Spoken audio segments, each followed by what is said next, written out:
Pois bem, estamos passando ao Ministério da Palavra e eu quero compartilhar algo com vocês. Nas últimas 3 semanas, compartilhamos uma série de 3 mensagens que intitulamos Prosperando pela Palavra.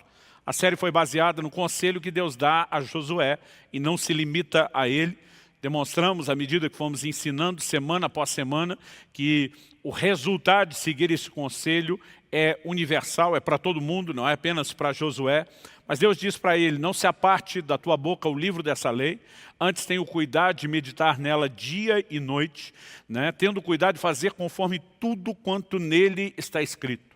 Então o Senhor fala a respeito dessas 3 coisas que destacamos como a confissão da palavra, a meditação na palavra e a prática da palavra.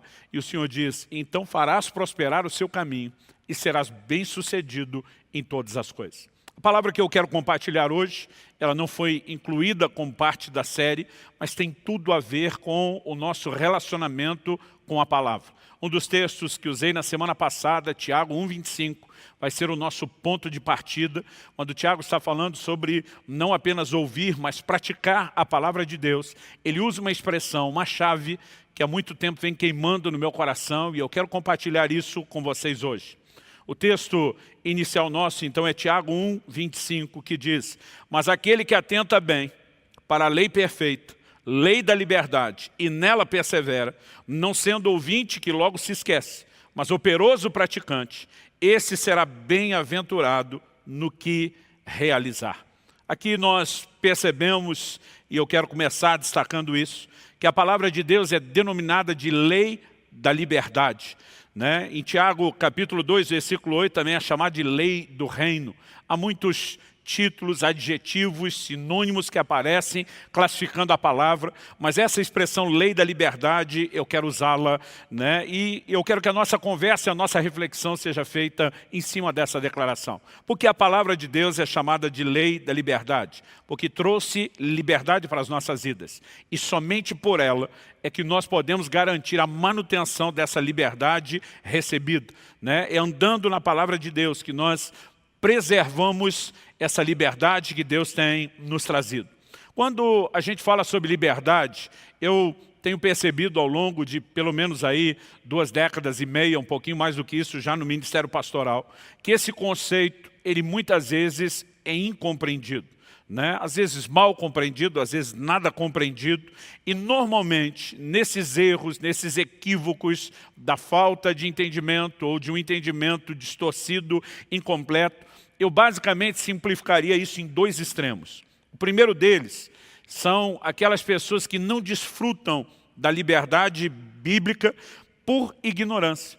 Então, o próprio Jesus disse em João 8:32, conhecereis a verdade e a verdade vos libertará. Então, se baseado nas palavras de Jesus, podemos dizer que o conhecimento liberta. Então, em contrapartida, podemos dizer que a ignorância, a falta de conhecimento, escraviza, mantém cativo. E muita gente não tem noção daquilo que Jesus veio oferecer. Em Lucas, no capítulo 4, no versículo 18, nós vemos que Jesus, no seu primeiro sermão público, vem à sinagoga, lê um texto do livro do profeta Isaías e chama para si o cumprimento daquela palavra. Em Lucas 4, 18, nós temos um pedaço dessas declarações, onde Jesus diz, enviou-me para proclamar libertação aos cativos e para pôr em liberdade os oprimidos. Tanto quando ele fala sobre proclamar libertação aos cativos, aos presos, como quando ele fala de pôr em liberdade os oprimidos. Jesus está destacando a natureza da sua missão, o propósito do seu ministério. Uma outra profecia de Isaías, também de caráter messiânico, em Isaías 42:7 diz que ele veio para tirar da prisão os cativos e do cárcere os que jazem em trevas. E muitas pessoas, por ignorarem aquilo que Cristo veio fazer por nós, acabam não podendo usufruir essa liberdade. No entanto, existe um outro tipo de erro que eu classifico ainda como pior do que o primeiro. É gente que, por distorcer o que é a liberdade bíblica, o seu conceito, ou por não entender a responsabilidade de vivê-la corretamente, acaba voltando para a prisão de onde saiu. E eu digo que o segundo erro é pior do que o primeiro, porque os primeiros nem sabem aquilo que estão perdendo.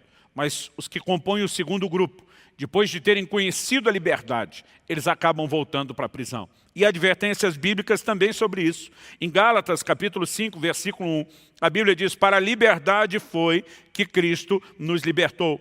Por isso permaneçam firmes e não se submetam de novo a um jugo de escravidão. Então a Bíblia diz que Cristo não nos libertou para que a gente volte para a prisão.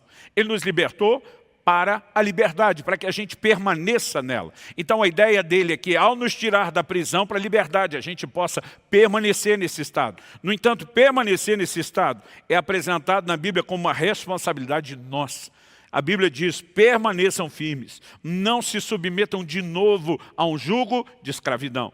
Então, quando eu falo desses dois erros, eu digo também que nós precisamos reconhecer duas coisas. A primeira, e muitos que estão no primeiro extremo e equívoco estão ignorando isso, é a libertação como intervenção divina. A obra de Deus, realizada na cruz através de Jesus. Se não conhecemos o ato de intervenção divina, não podemos viver a liberdade. Mas o outro aspecto é o que nós fazemos com essa liberdade que recebemos.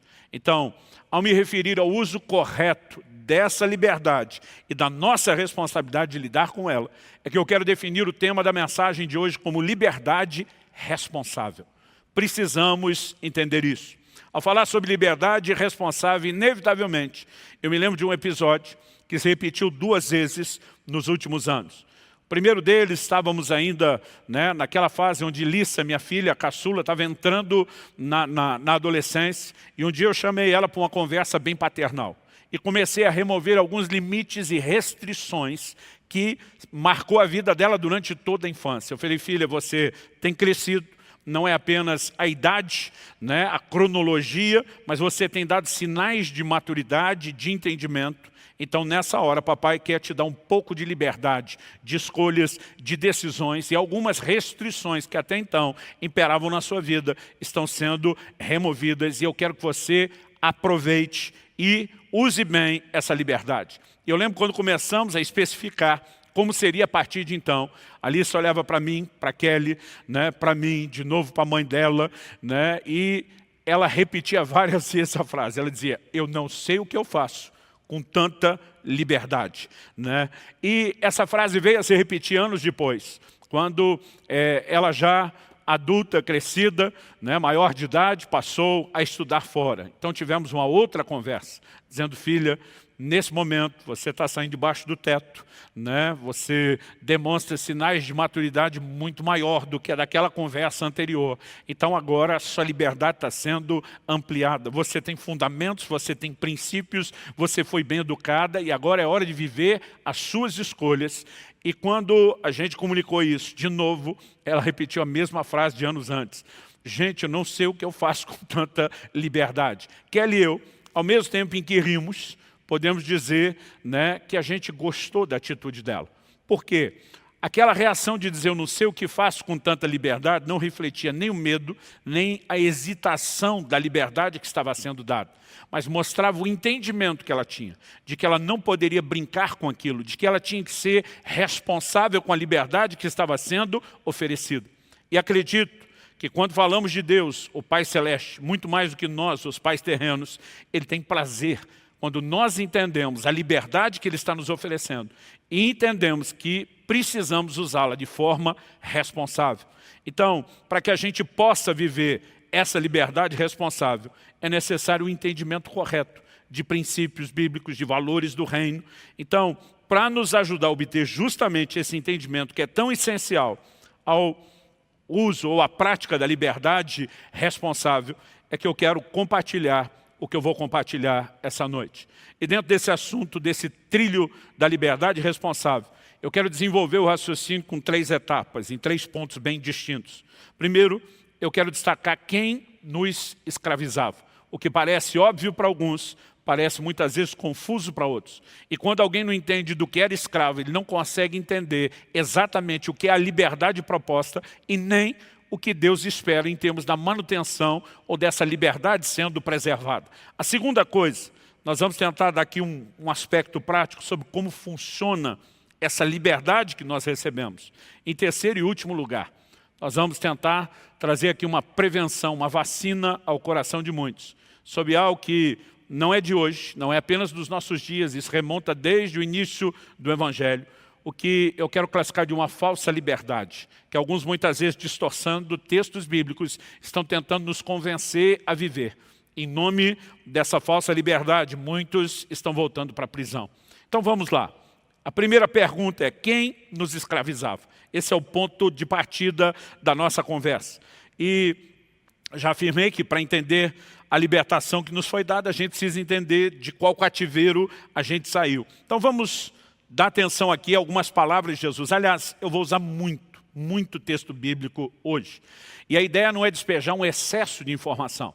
Eu gosto de quando Paulo escreve a Timóteo, ele diz em 2 Timóteo 4,2, prega a palavra. O nosso compromisso é pregar a palavra.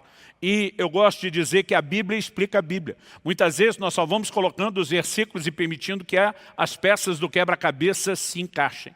Eu lembro quando ainda garoto, ainda naquela fase de adolescência, de ter ouvido um pregador na televisão que dizia assim: Deus está à procura de homens e mulheres que subam os púlpitos, não para dizer acho que ou penso que, mas que digam assim diz o Senhor. E naquele momento, ainda na adolescência, eu fiz um compromisso com Deus, dizendo: Senhor, eu não quero subir para dizer o que eu acho ou o que eu penso. Nós precisamos trazer clareza bíblica para mostrar o que é que o Senhor tem a dizer a respeito do assunto. Então vamos lá. Eu vou usar esses vários versículos para ir deixando a Bíblia explicar a Bíblia.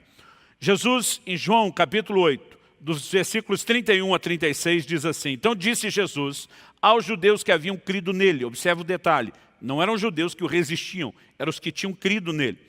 Ele disse: se vocês permanecerem na minha palavra, são verdadeiramente meus discípulos. Temos batido nessa tecla nas últimas semanas sobre a necessidade do vínculo com a palavra de Deus, e que isso é que demonstra o nosso compromisso e o nosso discipulado para com Jesus, para com o Senhor Jesus. Então ele diz: se vocês permanecerem na minha palavra, são verdadeiramente meus discípulos. Ele diz: conhecerão a verdade e a verdade os libertará. Eles responderam: somos descendência de Abraão e jamais fomos escravos de ninguém. Como você pode dizer que seremos livres? Jesus respondeu: em verdade vos digo, que todo que comete pecado é escravo do pecado. O escravo não fica sempre na casa, o filho sim fica para sempre. Se, pois, o filho os libertar, vocês serão verdadeiramente livres. Então aqui Jesus está dizendo: o filho, eu, Cristo, vim libertar vocês. Eu quero que vocês sejam livres de verdade. Eu quero que depois da libertação vocês permaneçam em mim. E Jesus mostra do que ele veio nos libertar. Ele diz que quem comete pecado é escravo do pecado. Então, basicamente, podemos simplificar a essência da prisão ou da escravidão na qual vivíamos antes do conhecimento do Senhor Jesus como a escravidão do pecado. E quando analisamos esse assunto na perspectiva bíblica, nós vamos descobrir que a raiz do problema era a natureza humana.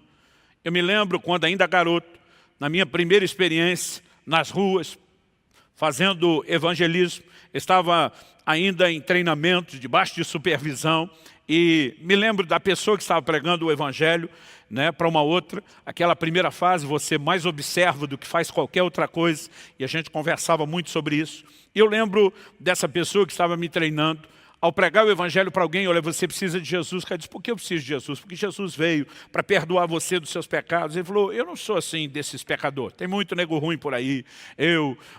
Começou a discutir: não faço isso, não faço aquilo. Eu lembro que essa pessoa olhou para ele e falou: olha, deixa eu te explicar uma coisa, todo mundo está dentro de um buraco. Uns mais fundo, outros menos fundo.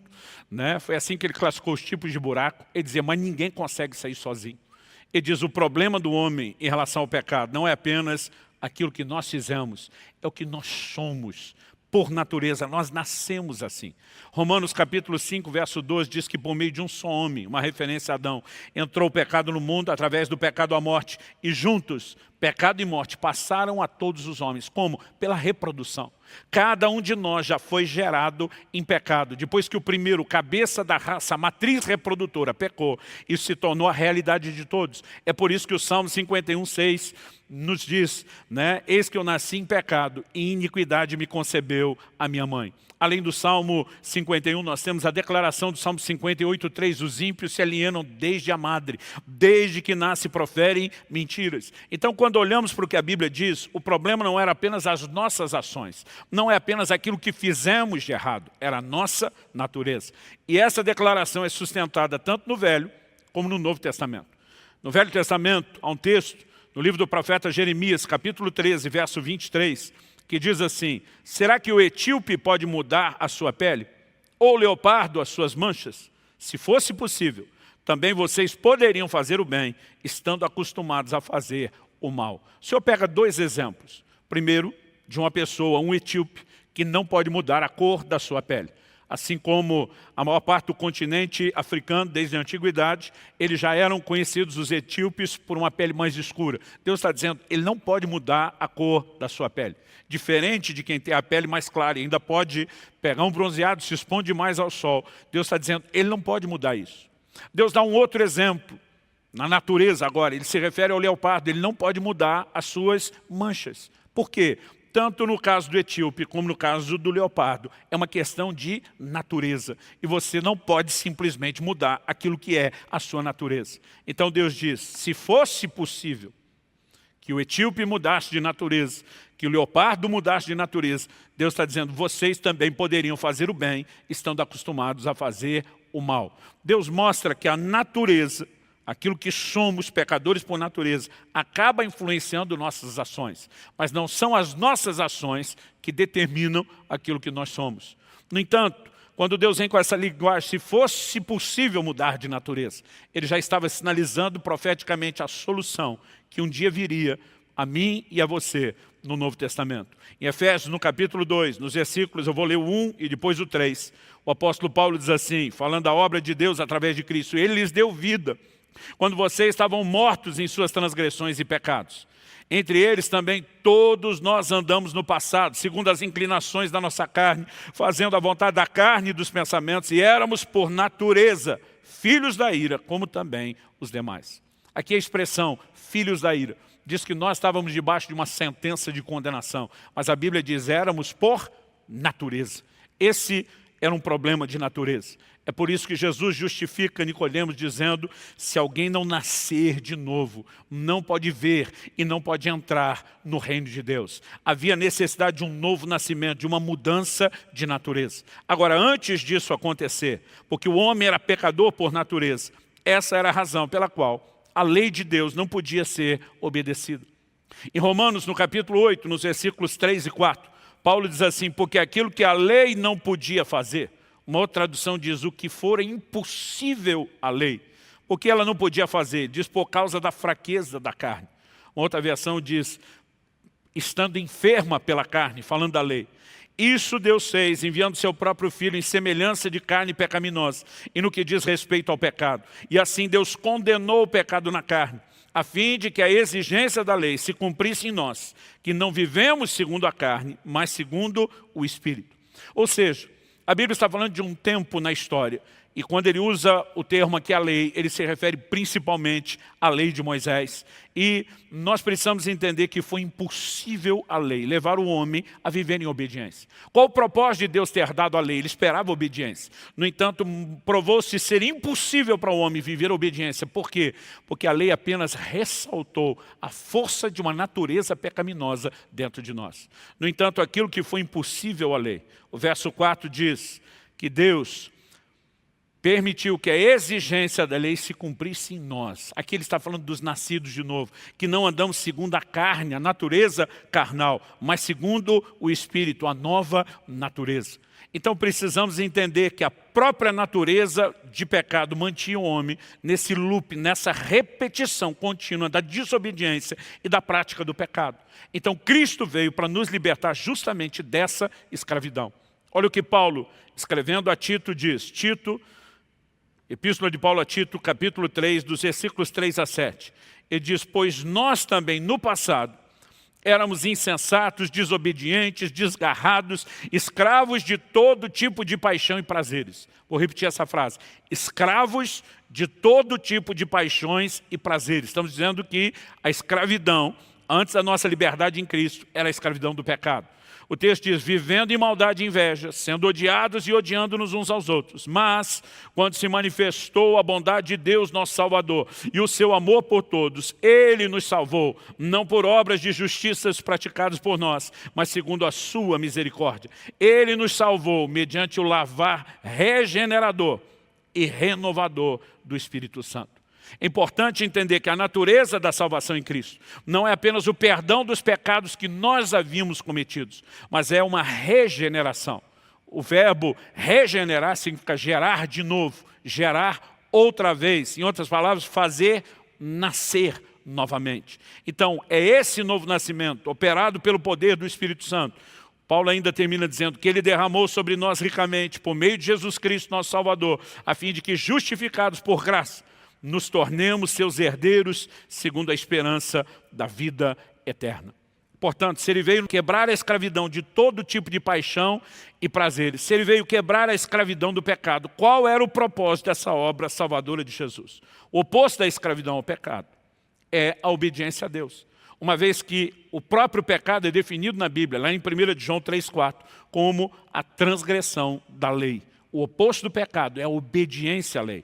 E Romanos capítulo 6, verso 17, falando da obra de Cristo, diz: mas graças a Deus, que tendo sido escravos do pecado, vocês vieram a obedecer de coração a forma de doutrina a que foram entregues. Então ele diz, passado, escravos do pecado. Um presente mudado pela intervenção de Jesus é que agora vocês podem obedecer de coração a forma de doutrina a que vocês foram entregues. Eu tenho procurado bater na tecla de ensinar essas coisas ultimamente, porque eu tenho visto muita gente trazendo interpretações equivocadas do que se espera de nós após a conversão. Deixa eu dar um exemplo.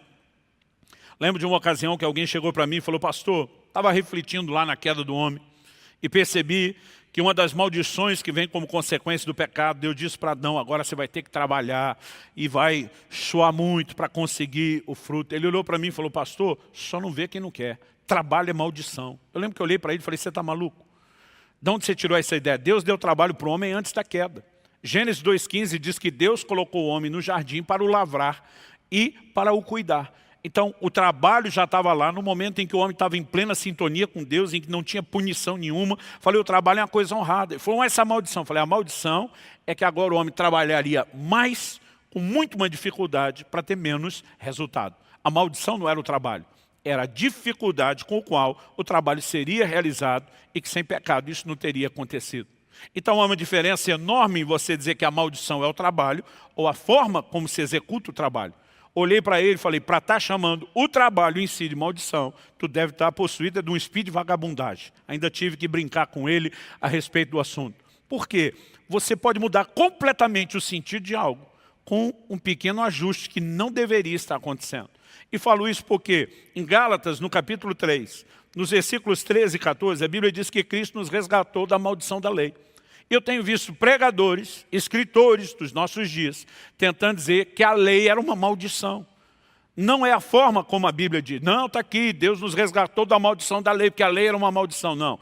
Paulo escreve, o mesmo Paulo, inspirado pelo mesmo Espírito Santo, e diz que a lei é boa, que o mandamento é santo, justo e bom. Então nós precisamos entender o que é a maldição da lei da qual nós fomos resgatados. E porque alguns acabam distorcendo isso à semelhança da questão do trabalho, nos levam para o lugar errado. Então eu já vi gente dizendo, não, Cristo nos resgatou da maldição. Não existe mais maldição. Eu digo, certeza que não existe. Porque o livro do Apocalipse, falando da Nova Jerusalém, do nosso destino eterno, diz, ali não haverá mais maldição.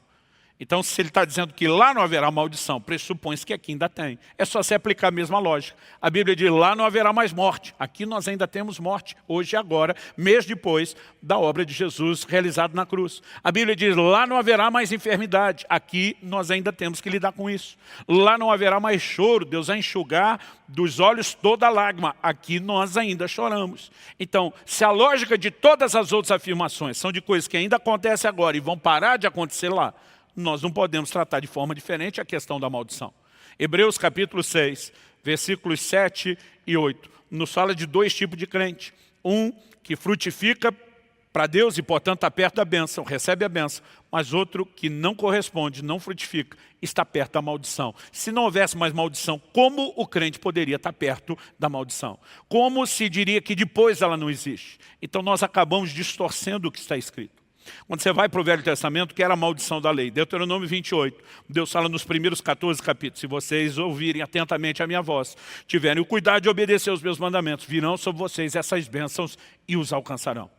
A partir do verso 15, em todo o capítulo, que é um grande capítulo, Deus começa a enumerar maldições. Mas se vocês não ouvirem atentamente a minha voz, não tiverem cuidado de me obedecer, virão sobre vocês essas maldições e os alcançarão. O que era a maldição da lei? Era a consequência inevitável da desobediência. Quando Paulo está dizendo que Cristo veio nos resgatar da maldição da lei, ele não está dizendo que deixou de ter consequência da desobediência. A forma como alguns tentam nos fazer acreditar que não tem mais maldição, então está nos deixando aberto à possibilidade de desobedecer sem ter consequência. E não foi isso que Cristo veio fazer. Cristo veio nos tirar da maldição da lei porque era impossível para um homem, pecador por natureza, obedecer à lei. Ele estava fadado eternamente a viver no ciclo da maldição da desobediência. E Cristo veio viabilizar a obediência. Quando Paulo diz em Romanos 8,4, a fim de que o preceito da lei se cumprisse em nós, ele está dizendo que ao longo de toda a história não foi possível para o homem, se tornou possível para nós. É possível vivermos e andarmos em obediência. Deus seja louvado. Nós precisamos entender que o cativeiro do pecado que nos escravizava foi estourado. E é possível entrar nesse lugar onde não somos mais escravos do pecado. Então, quando a gente entende isso, nós precisamos discutir como funciona, em termos práticos, a liberdade que nós recebemos.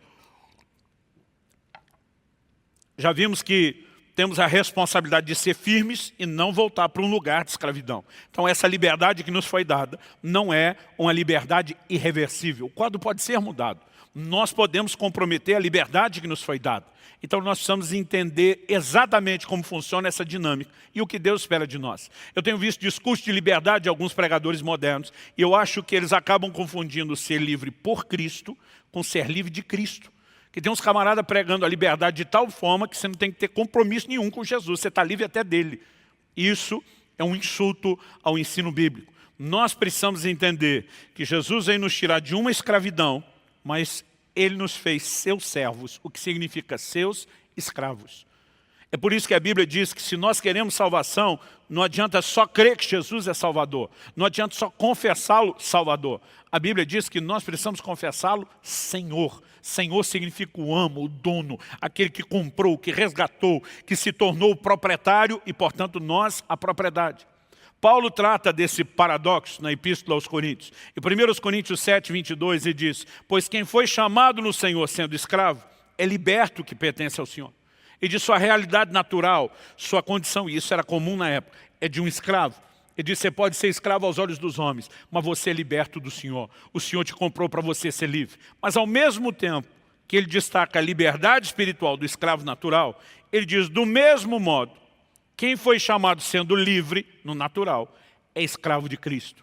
Então ele está dizendo: você que é livre no natural, saiba que no espiritual você é escravo, escravo de Cristo. E nós precisamos entender que então a liberdade que veio por Cristo jamais significa ser livre de Cristo. Cristo queria que nós estivéssemos profundamente comprometidos com Ele e sujeito a Ele. Então, o que nós precisamos entender é que antes do novo nascimento, que se tornou possível pela obra de Cristo na cruz, escapar da escravidão do pecado não era uma opção. Não era algo que estava ao nosso alcance. Porém, após a conversão, a escolha de a quem nos sujeitamos, seja a Deus para obedecê-lo e andar na justiça, ou ao pecado para servi-lo como escravo, se tornou agora nossa responsabilidade. Então vamos ver um texto onde Paulo trata do assunto, Romanos capítulo 6, do versículo 14 até o 19 diz: porque o pecado não terá domínio sobre vocês, pois vocês não estão debaixo da lei e sim da graça. Então, havemos de pecar porque não estamos debaixo da lei e sim da graça? De modo nenhum. Será que vocês não sabem que, ao se oferecerem como servos para a obediência, vocês são servos daquele a quem obedece? Vou repetir.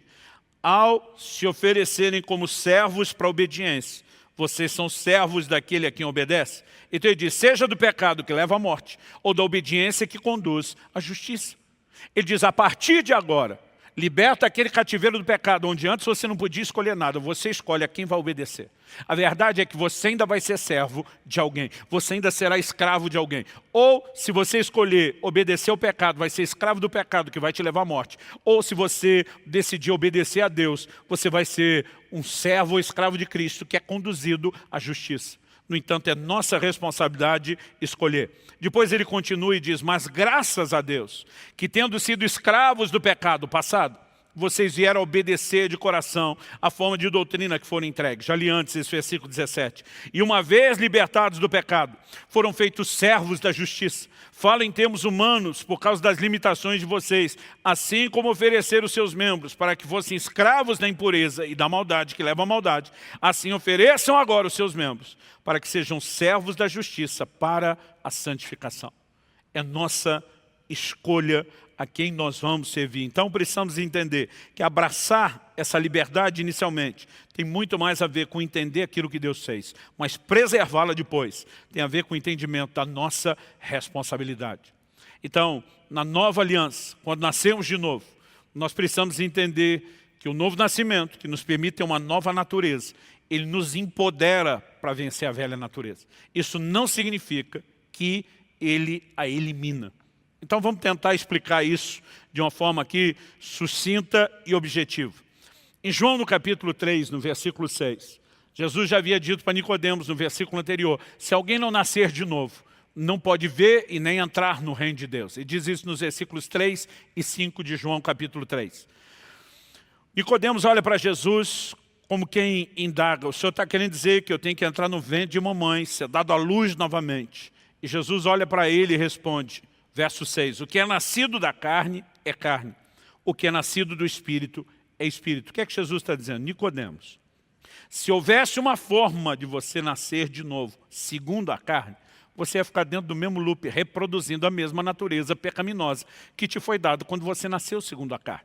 A Bíblia nos mostra que assim como Adão é um cabeça de raça, Cristo é comparado com esse papel exercido por Adão, e ele é chamado de último Adão.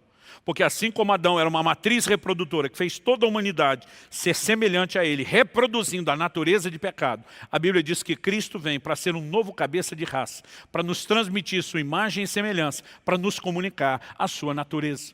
Então nós precisamos entender, Jesus diz, o que é nascido da carne é carne. Ele está dizendo, o primeiro nascimento natural definiu essa natureza pecaminosa e quem você é. Agora, se você quer entender o que é nascer de novo, não é na carne, é no Espírito. Porque o primeiro Adão, Paulo diz em 1 Coríntios 15, é natural. O segundo é espiritual.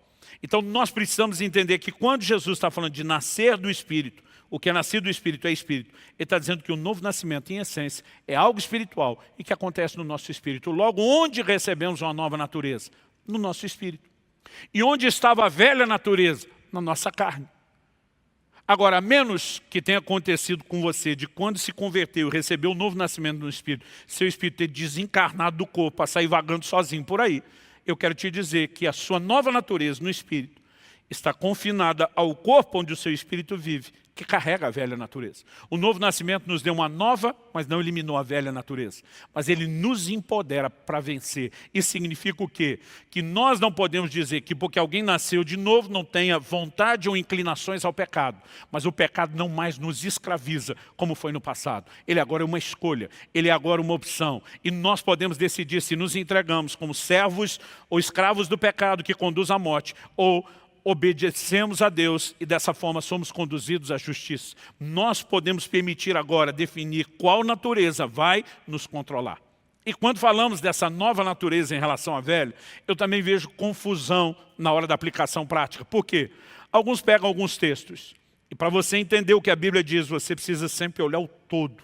Eu gosto da frase do Salmo 119, 160, principalmente as versões mais antigas de Almeida, que diz o seguinte, a soma das tuas palavras é a verdade. Então, se você pegar, dependendo de alguns assuntos, você tem afirmações que falam do que Cristo fez no plano espiritual. E se você olhar só aquilo que ele fez, parece que já está tudo consumado, resolvido e que não tem mais nada para ser feito. Mas há outros textos onde muitas vezes nós vamos ver, como agora eu quero apresentar o mesmo autor, falando debaixo da inspiração do mesmo Espírito Santo, que nos mostra que aquilo que Cristo, no plano espiritual, deixou pronto e feito, eu e você temos uma responsabilidade de fazer algo a respeito disso. Então deixa eu dar um exemplo. Em Romanos, no capítulo 6, no versículo 6, Paulo diz assim, sabendo isso, que a nossa velha natureza foi crucificada com Ele, está falando aqui com Ele é Cristo, para que o corpo do pecado seja destruído e não sejamos mais escravos do pecado. Se você ler só Romanos 6,6, parece que Jesus já garantiu tudo. Ele desfez o corpo do pecado, a velha natureza está crucificada, né? Eu não sou mais escravo, está pronto e resolvido. Agora, se você olhar o mesmo Paulo, falando debaixo da inspiração do mesmo Espírito Santo, e aqui eu vou citar um texto de Efésios, não porque Paulo não dê a resposta na Epístola aos Romanos, mas porque aqui a gente tem o texto apresentado de forma clara e sucinta.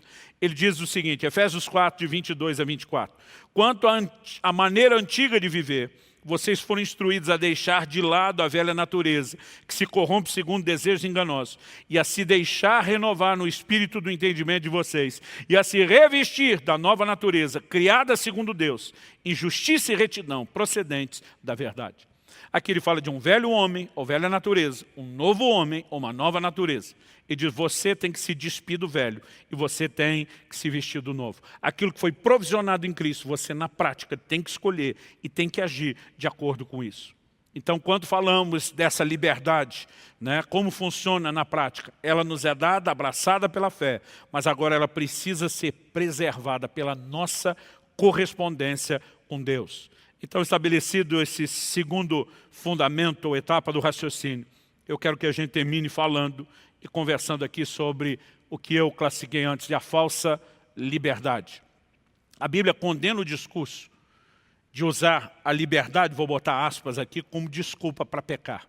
Então vamos lá, Gálatas capítulo 5, verso 3 diz, porque vocês, irmãos, foram chamados à liberdade, mas não usem a liberdade para dar ocasião à carne.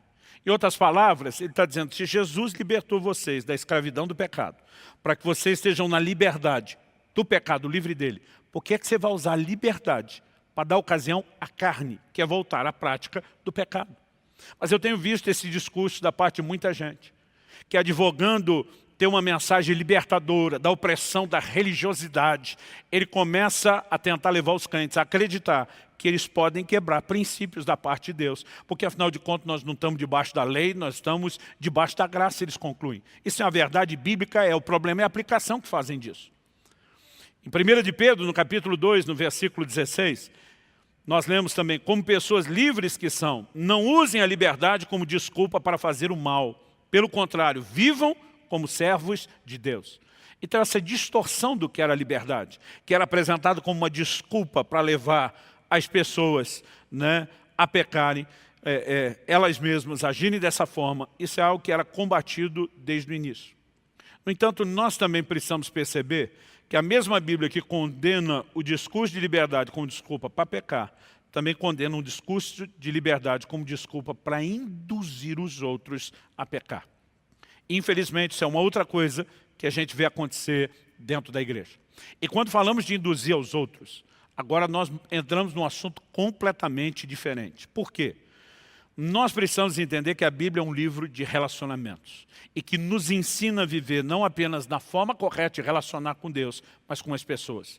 Entre a responsabilidade que temos de como nos conduzir com as pessoas, a Bíblia fala sempre sobre um posicionamento de amor, de respeito, de uma decisão de não julgar, de não ferir, de não servir de tropeço ou de escândalo.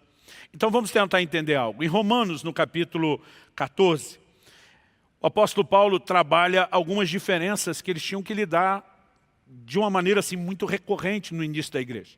São elementos culturais que não se repetem tanto hoje, na forma e no modelo como eles tinham naquela época. Então, por exemplo, Paulo escreve e diz o seguinte, olha, um faz diferença entre dia e dia, enquanto o outro julga igual todos os dias. Então Paulo estava dizendo que tinha gente que tratava dias da semana, ou mesmo dias do mês, a maioria deles relacionado com o calendário judaico, a lei de Moisés do Velho Testamento. E ele diz, e tem gente que não faz distinção nenhuma, para ele todos os dias são iguais. Paulo pega e simplesmente diz o seguinte, o que julga igual todos os dias, não julgue a pessoa que faz diferença entre dia e dia. O que faz diferença entre dia e dia também não julgue o outro. Isso significa o quê? Que Paulo, em nome da paz, se absteu de ter uma postura? Não, ele não estava se abstendo de tomar uma postura ou de tratar o princípio. Paulo, na verdade, está nos ensinando algo mais profundo que o princípio. Por exemplo, no mesmo capítulo 14 de Romanos, ele diz, um acredita que pode comer de tudo. O outro acredita que só pode comer legumes. Ou seja, se ele não crê que pode comer carne, só legumes, ele não acredita que pode se comer de tudo. Paulo deixou claro em que time ele estava. Paulo chamou o que crê que só pode comer legumes, que acredita que não pode comer carne, chamou essa pessoa de débil na fé, de uma fé fraca. Então, obviamente, Paulo mostrou de que lado ele estava no lado do time que comia qualquer coisa em qualquer lugar. No entanto, ele está dizendo, nós precisamos aprender a não julgar isso. Por quê? Porque se a fé dele é débil, é fraca, e ele não tem seu nível de maturidade, ele não pode ser tratado pelo seu parâmetro, ele tem que ser tratado pela infantilidade na qual ele ainda está. E tem que ser tratado pela lei do amor. Então Paulo está dizendo, não adianta você estar com a razão e usar a sua razão para atropelar e matar uma pessoa que não tem a mesma maturidade de fé que você tem. Então eu vejo pessoas hoje em dia tentando advogar um conceito de liberdade. Vi outro dia uma pessoa que criou uma discussão enorme num restaurante, cheio de crente de vários tipos de igreja e denominação, porque ele queria o direito de beber em público. E eu lembro que no meio dessa discussão, a gente teve que tomar uma postura e dizer, amigo, você pode defender doutrinariamente o direito que você está defendendo, dizer que a Bíblia condena embriaguez e não um consumo moderado, você pode defender tudo isso quando você estiver sozinho, defenda para si mesmo. Agora, a partir do momento que você está falando de como você vai viver em público, e não importa como isso fere a consciência dos outros que estão com você, de crentes novos na fé, você está andando contrário à Escritura. Então o ponto naquele momento, falei, não é nem discutir se você, na forma como quer acreditar, está certo ou não, mas na forma de relacionar com os outros. É inadmissível que você chame todo mundo de religioso e pise em todo mundo em nome da sua liberdade. Então deixa eu te mostrar algumas orientações que Paulo deu. São vários versículos, mas eu acho que a gente tem que ler isso. O Espírito Santo não quis que isso tudo ficasse registrado para a gente simplesmente na leitura pular. Então em 1 Coríntios, no capítulo 8, eu vou ler primeiro do versículo 4 até o versículo 13. Paulo está tratando do assunto de comida. Eles tinham uma realidade cultural de muito sacrifício aos ídolos, principalmente quando falamos das igrejas dos gentios, não dos judeus. Ele diz o seguinte, quanto a comer alimentos sacrificados a ídolos, sabemos que o ídolo por si mesmo nada é no mundo, e que não há senão um só Deus. Porque ainda que existam alguns que são chamados de deuses, quer no céu ou sobre a terra, como há muitos deuses e muitos senhores, para nós, porém, há um só Deus, o Pai, de quem são todas as coisas e para quem existimos, e um só Senhor, Jesus Cristo, por meio de quem todas as coisas existem e por meio de quem também nós existimos. Entretanto, nem todos têm esse conhecimento. Então ele diz, alguns, acostumados até agora com o ídolo, ainda comem desses alimentos como se fossem sacrificados a ídolos. E a consciência desses, por ser fraca, vem a contaminar-se. Paulo diz, não é a comida que nos torna agradáveis a Deus, pois nada perderemos se não comermos e nada ganharemos se comemos. Ele diz, mas tenham cuidado, para que essa liberdade de vocês não venha de algum modo a ser tropeço para os fracos. Porque se alguém enxergar você, que tem conhecimento, sentado à mesa no templo de um ídolo, será que a consciência do que é fraco não vai ser induzida a participar de comidas sacrificadas a ídolos? E assim, por causa do conhecimento que você tem, perde-se o irmão fraco pelo qual Cristo morreu. E desse modo, pecando contra os irmãos, ferindo a consciência fraca que eles têm, é contra Cristo que vocês estão pecando. Paulo deixa claro que o posicionamento dele sobre poder ou não poder comer, mesmo em relação ao ídolo, ele não via problema nenhum. Mas ele diz, quando você age desrespeitando a falta de consciência e a imaturidade do outro, você está pecando contra os irmãos e você está pecando contra Cristo. Então Paulo diz, e por isso, se a comida serve de escândalo ao meu irmão, nunca mais comerei carne, para que não venha escandalizá-lo. Então Paulo jogava no time de quem acredita pode comer todas as coisas quando você pensa no princípio. Mas na hora de entender uma liberdade que não pode atropelar os outros, ele dizia, eu me abstenho de qualquer coisa para não servir de tropeço para os outros. E o que ele diz? Ele diz de forma muito clara, nada perderemos se não comemos a carne.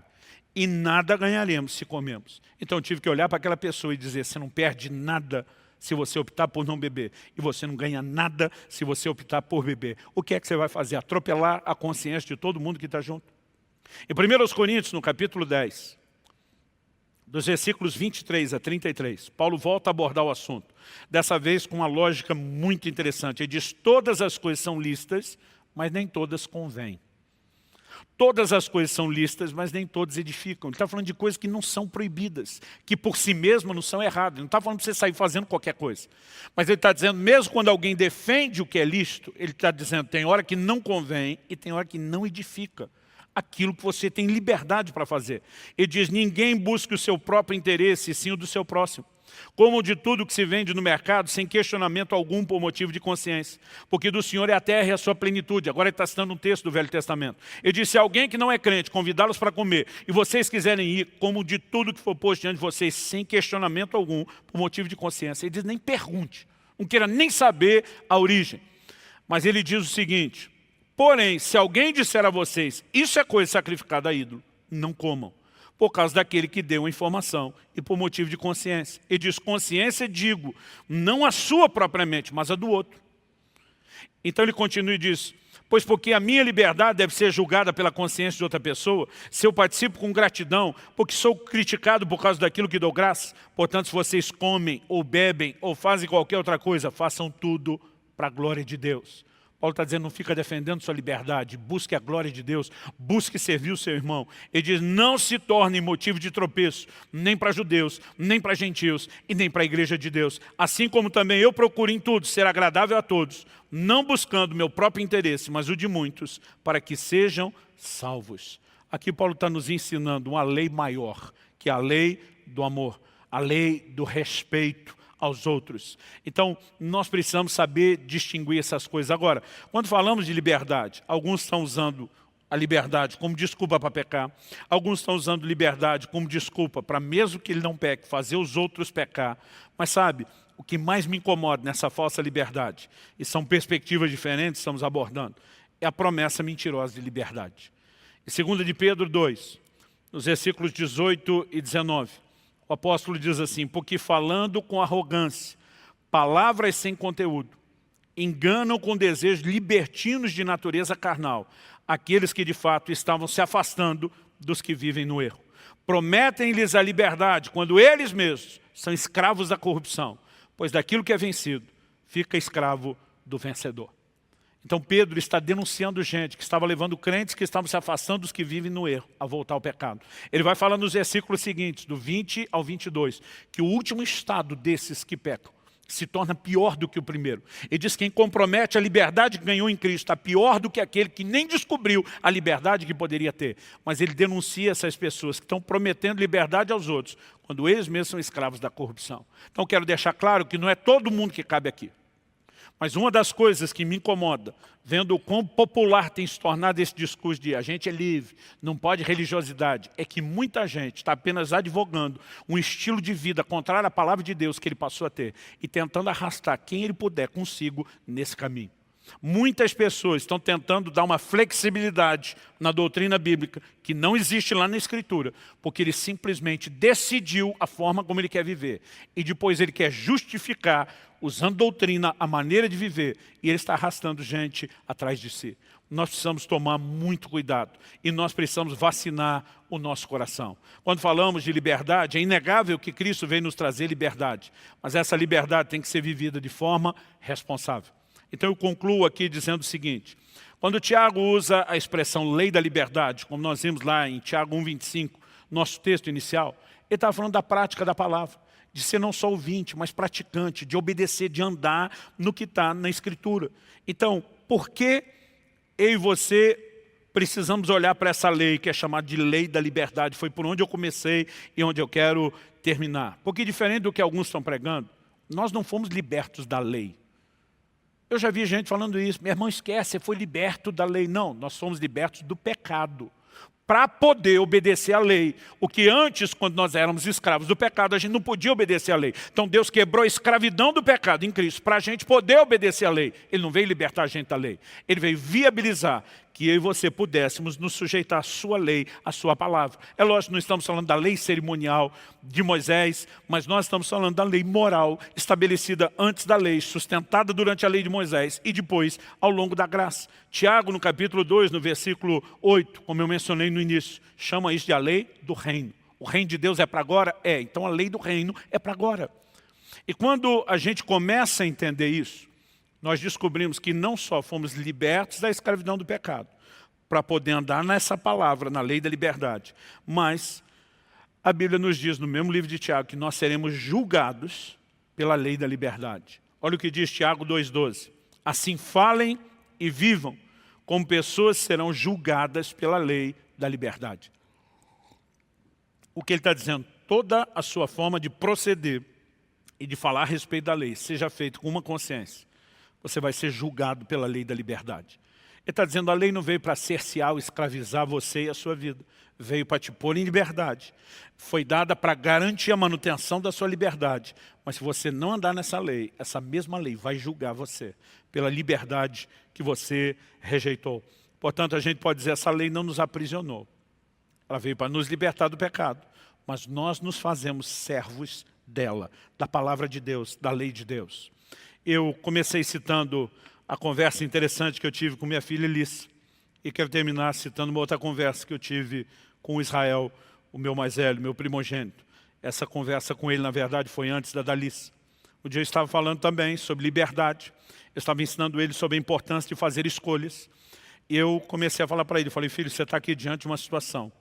Se você tomar essa decisão, o resultado é esse. Se você fizer essa escolha, o destino que você vai é para cá.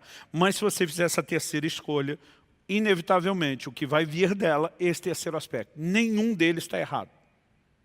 Todos eles são coisas que você pode escolher, mas você tem que escolher entendendo qual é a consequência da escolha. Falei, está na hora de você fazer suas próprias escolhas. Então, o papai está te dando o cenário para jogar batata quente e dizer, agora é com você, vai que é tua. Eu lembro que ele olhou, pensou, falou para mim, falou, pai, o que o senhor quer que eu queira? Eu comecei a rir, falei, você está de brincadeira? Eu estou te dando a liberdade de escolher. Ele falou, eu sei, pai. Mas você, o mesmo pai que está me dando a liberdade, você entende as coisas melhor do que eu, você tem mais experiência que eu, você sabe os desdobramentos. Me aconselha, o que você quer que eu queira? E quando eu olho para a Escritura, eu vejo que esse é o ponto principal de rendição que o ser humano deveria entrar. Se o pecado desde o início é uma história de rebeldia e de autossuficiência, de desconexão com Deus, nós precisamos entender o poder da sujeição a Deus e a sua vontade. Quando Jesus no Getsemane está dizendo, seja feita não a minha como homem, mas a sua vontade, Ele está nos ensinando algo poderoso. Quando o livro de Tiago diz, vocês que estão dizendo hoje, amanhã iremos a tal cidade, negociaremos, ganharemos dinheiro, em vez disso deveriam dizer, se o Senhor quiser, Ele está dizendo, em vez de escolher a sua própria vontade, sujeite-se a Ele, Ele está nos mostrando algo extraordinário. De modo que eu passei a tomar essa conversa do meu filho como uma ilustração, e de vez em quando eu estou em oração, eu falo para Deus, Senhor, o que o Senhor quer que eu queira? Qual é a sinalização da Tua palavra a respeito disso? Eu quero entender e me mover de acordo com o seu coração. Isso não está me restringindo, está garantindo a manutenção da liberdade que um dia me foi dado. E quando entendemos isso, e nos movemos da forma correta, isso vai fazer toda a distinção na nossa vida. Eu quero terminar orando com você, orando para que você, em primeiro lugar, entenda a sua liberdade em Cristo e possa desfrutá-lo. Mas em segundo lugar, que você também entenda a responsabilidade que vem junto com essa liberdade. E essa responsabilidade, sendo exercida de forma correta da sua parte, vai garantir a manutenção da sua liberdade. Pai, nós oramos por aquele entendimento prático, personalizado, que só o Espírito da verdade pode trazer. No coração de cada um dos meus irmãos e irmãs, de cada um que ouvem a Tua palavra. Nós oramos que isso seja mais do que informação, seja uma base para que o Senhor trabalhe, para que o Senhor produza alinhamento, conserto e ajuste na vida de cada um deles. Eu oro por cada um daqueles que nos acompanham, mesmo à distância, que a mão do Senhor esteja sobre eles, que haja graça e favor, para que com a compreensão da Tua palavra venha também um posicionamento firme diante do Senhor. Eu oro em nome de Jesus. Abra sua Bíblia comigo, por gentileza. Em 2ª carta de Paulo aos Coríntios, no capítulo 8. Deus tem me incomodado a tratar de um assunto, nós ainda estamos dentro da ênfase do sobrenatural, E desde o início do ano, orando pela igreja, eu tenho sentido muito forte que Deus quer nos levar a um lugar de experiências maiores, de manifestações mais intensas. Esse é um bom momento para você ir falando amém. E especificamente, entre tantas áreas de intervenção, eu creio que Deus quer nos levar a ter experiências com provisão sobrenatural. Mesmo que você não viva grandes necessidades, talvez Deus queira comunicar isso de forma intensa e sobrenatural, para que você seja um instrumento e um canal, quer seja para o avanço do reino de Deus, quer seja para tocar a necessidade de outras pessoas. Enquanto estava orando especificamente sobre isso, Deus me trouxe a lembrança de um entendimento e de princípios que eu compartilhei aqui, acredito que uma única vez, nesses 17 anos de igreja, e eu falei disso há 10 anos atrás. Eu quero, a partir desse texto de 2 Coríntios, capítulo 8, nós vamos ler do versículo 1 até o versículo 5. Eu quero tomar esse texto aqui como tanto o nosso ponto de partida, como o nosso trilho da conversa que teremos, do desenvolvimento do raciocínio. E o texto sagrado diz assim, 2 Coríntios 8, de 1 a 5. Também, irmãos, queremos que estejam informados a respeito da graça de Deus que foi concedida às igrejas da Macedônia. Porque no meio de muita prova de tribulação, manifestaram abundância de alegria. E a profunda pobreza deles transbordou em grande riqueza de generosidade. Porque posso testemunhar que, na medida de suas posses e mesmo acima delas, eles contribuíram de forma voluntária, pedindo-nos com insistência a graça de participarem dessa assistência aos santos. E não somente fizeram como nós esperávamos, mas pela vontade de Deus, deram a si mesmos primeiro ao Senhor, depois a nós. Pai, pedimos graça e favor sobre cada um dos nossos irmãos e irmãs. Cada um que acompanha conosco essa reunião presencial e aqueles que nos acompanham pela internet, quer seja agora ao vivo ou posteriormente por meio dessa palavra gravada. Eu oro que a Tua palavra fale e cale nos nossos corações. Eu oro que o Senhor não apenas ilumine os olhos do nosso entendimento, mas nos direcione de um modo muito prático a receber e conseguir, ó Deus, levar a Sua palavra a um lugar de prática, de um comportamento de obediência, de aplicação na nossa vida diária. Contamos com a graça do Senhor, com a liderança do Teu Espírito Santo no processo. E desde já te agradecemos, certos daquilo que o Senhor fará. Oramos em nome de Jesus. Amém. Bom, o apóstolo Paulo começa falando a respeito das igrejas da Macedônia. Embora ele use a expressão aqui no plural, igrejas, e Macedônia era uma região maior, talvez uma forma de ilustrar isso seja a gente falar do Paraná, né? O estado é uma região maior que engloba muitas cidades. Então, apesar de Paulo estar falando no plural e da Macedônia, que era uma área geográfica maior, particularmente acredito que a ênfase principal diz respeito à igreja de Filipos, né? Os filipenses eram macedônios e eles se classificam muito bem todos os outros textos de Paulo naquilo que ele descreve aqui a respeito dos macedônios. Paulo, ele está falando de uma assistência aos santos no final do versículo 4, né? E qualquer referência cruzada de textos bíblicos vai te remeter a um assunto que ele expõe em várias epístolas, em vários textos diferentes. Eu creio que o início dessa história está registrado lá em Atos, no capítulo 11 e no verso 28, onde a Bíblia diz que um profeta chamado Ágabo anuncia antecipadamente uma grande fome. A Bíblia diz a qual se cumpriu nos dias de Cláudio.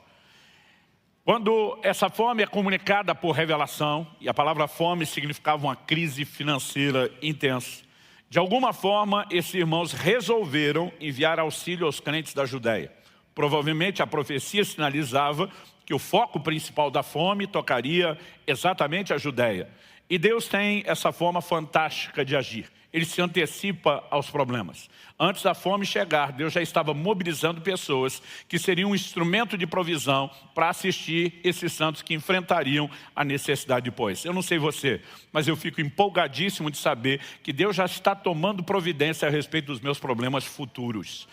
Esse é o Deus que eu e você servimos. Agora, nem sempre Deus resolve e intervém de forma direta nas necessidades das pessoas. Muitas vezes, Ele me parece preferir usar esse formato, né, de mobilizar pessoas, de gerar interação no corpo, né, de gerar essa expressão de amor, de generosidade, de cuidado. Enfim, uma grande mobilização teve início. O apóstolo Paulo, em 1 Coríntios, no capítulo 16, ele está agora falando com os crentes de Corinto, mas ele menciona as igrejas da Galácia. Ele diz assim: quanto à coleta, não é uma, era algo específico, quanto à coleta para os santos, façam também vocês como ordenei as igrejas da Galácia. No primeiro dia da semana, cada um de vocês separe uma quantia conforme a sua prosperidade e vá juntando para que não seja necessário fazer coletas quando eu for. E quando eu tiver chegado, enviarei com cartas aqueles que vocês aprovarem para que levem a oferta de vocês a Jerusalém. Então sabíamos que o foco da crise era a Judéia, o que inclui Jerusalém. E aqui novamente ele está falando de remeter o resultado dessa ajuda. Só que aqui nós vemos a igreja de Corinto e as igrejas da Galácia sendo mobilizadas. Em Romanos, no capítulo 15, no verso 26, Paulo diz assim: porque a Macedônia e a Acaia resolveram levantar uma coleta em benefício dos pobres dentre os santos que vivem em Jerusalém. Agora nós vemos que a igreja de Roma também está envolvida, e ele está fazendo menção dos macedônios e também da igreja da Acaia. Ou seja, a mobilização envolvia muitas igrejas de muitas cidades, todas dentro do mesmo propósito: suprir as necessidades dos santos de Jerusalém. Agora, nessa mobilização, algumas igrejas foram convocadas e instruídas, como Paulo fez com as igrejas da Galácia. Outras, no entanto, não foram chamadas. E entre elas estão os macedônios. Em Romanos 15, 26, Paulo diz que a Macedônia resolveu levantar uma coleta, né? Eles resolveram. E a verdade é que eles não foram convidados. Paulo diz aqui nesse texto que nós lemos de 2 aos Coríntios, no capítulo 8, no versículo 4, ele diz: pedindo-nos com insistência. Outra tradução diz: pedindo-nos com muitos rogos o privilégio de participarem da assistência. Por que eles estão pedindo? Porque não foram chamados. Por que não foram chamados? A Bíblia não é clara, mas nós temos aqui uma inferência. No versículo 2, Paulo fala da profunda pobreza deles, da qual superabundou a grande riqueza de generosidade. A Bíblia diz que eles estavam no meio de muita prova de tribulação. A NVI traduziu esse texto assim: no meio da mais severa tribulação. Ou seja, eles estavam vivendo um momento de muita dificuldade financeira, os macedônios. Talvez na hora da mobilização alguém olhou e falou: nem mexa com os crentes da Macedônia, que o negócio está feio para o lado deles. Imagina alguém dizendo: eles estão mais precisando de ajuda do que ser chamado para ajudar. E foram deixados de fora. Por que é importante a gente construir esse desenho? Para que a gente entenda exatamente a natureza do que eles fizeram e do que está sendo registrado aqui na Escritura. A Bíblia diz: pela vontade de Deus, eles primeiro deram-se a si mesmos ao Senhor. Paulo diz: depois a nós. A atitude deles é extraordinária se você considerar algumas coisas. Primeiro, quando você olha o perfil dos macedônios, eles eram crentes comprometidos com a contribuição. Em Filipenses 4, né, Paulo falar da igreja de Filipos é falar de uma região menor dentro da Macedônia. Ao mesmo tempo que você chama alguém de curitibano, subentende-se que ele também é paranaense, porque Curitiba é uma região menor dentro do Paraná, que é algo maior. Quando falamos dos filipenses, estamos falando dos macedônios. Nem todos os macedônios eram filipenses, mas todos os filipenses eram macedônios. Então Paulo, escrevendo aos filipenses, ele diz o seguinte: nenhuma igreja se associou comigo no tocante a dar e receber, senão unicamente vocês. Paulo não está dizendo apenas que eles foram os primeiros. Paulo está dizendo que no início do seu ministério eles foram os únicos que se associaram a ele. Além deles terem um posicionamento de contribuição local dentro da igreja, eles abraçaram uma visão missionária de investimento que nós chamamos extra-local. Quando Paulo menciona inclusive que eles mandaram recursos quando ele estava em Tessalônica. Quando Paulo estava plantando igrejas em outros lugares. Paulo escreve aos Coríntios e diz: eu despojei outras igrejas, recebendo delas salário para servir vocês. Provavelmente uma nova menção sendo feita a respeito dos macedônios. Então, em primeiro lugar, esses irmãos já contribuíam e já cumpriam com a sua obrigação, tanto local como essa local. Em segundo lugar, vale a pena mencionar que eles não foram chamados. Eles não apenas resolveram tomar a decisão por si, mas insistiram para poder ser aceitos. Eu fico imaginando se houvesse uma grande mobilização de igrejas hoje para uma contribuição semelhante. E de repente alguém notificasse que uma das igrejas, vamos dizer que estivesse havendo uma mobilização de todas as comunidades alcance. E de repente alguém notificasse que uma das alcances ficou de fora. Imagina alguns membros dando até glória a Deus, pelo alívio de não precisar meter a mão no bolso. Agora o que nós temos aqui é gente que diz, não, por favor, não nos deixe de fora. Vocês não podem nos impedir do privilégio de participar da assistência aos santos. E mesmo não sendo chamados, em vez de ter aquela atitude milindre, não chamou, agora também se chamar, não contribuo. Não, eles ficam insistindo, nós vamos fazer. Mas o que tem que ser levado também em conta é que eles não só já cumpriam com a obrigação, eles não foram chamados, mas eles não tinham condições na perspectiva natural. No meio de muita prova de tribulação, Paulo fala do que ele chama de profunda pobreza. Não era uma crise qualquer. Aliás, o apóstolo Paulo faz a afirmação aqui no texto, no versículo 3, ele diz, posso testemunhar que na medida de suas posses, e mesmo acima delas, eles contribuíram de forma voluntária. Como que alguém dá acima das posses, além das posses? Como alguém dá o que não tem? Para mim só existe uma lógica que justifique isso. Provavelmente apelaram para o crédito. Não o sistema de crédito bancário que você conhecemos hoje, mas talvez alguém negociou o recebimento antecipado de uma colheita que ainda não tinha acontecido. Eu não sei exatamente como fizeram, mas a Bíblia diz que eles fizeram mais do que poderiam. Em outras palavras, eles tinham todo motivo para não fazer. Todas as justificativas que talvez alguém hoje poderia justificar. Mas eles insistiram em ir além da obrigação. E é justamente isso que eu quero chamar a sua atenção.